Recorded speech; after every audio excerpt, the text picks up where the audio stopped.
Защото хора вече не са само хора, които виждате по улицата. Дните на обикновения човек са приключили. Времето дойде.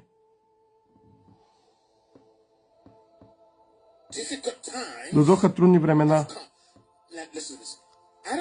Не казва, че идват, че ни предстои, а дойде трудното време.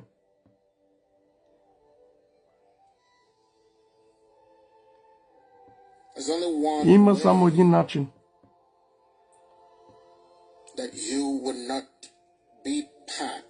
Ако не сте били част, да преминете през преживяването на трудното, когато си направил компромис. Ако все още сте на праведност, ще страдате.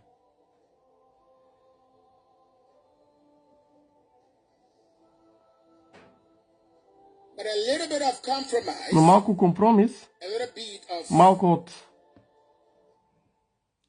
размиване на вашата вяра ще тече през леда. Които устояват на праведността на Христос в тези последни времена, ще бъдат мразени.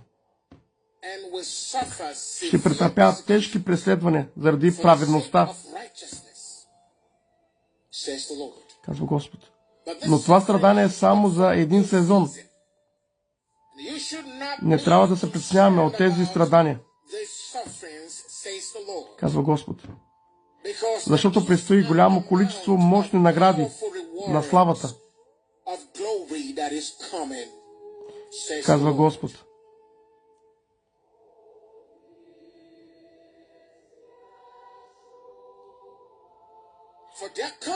Защото дойде моментът и това за глобално разтърсване ще бъде.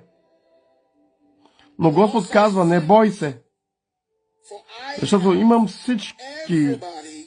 всяка ситуация, всички страни по света под контрол. Моля, чуем амин. Амин.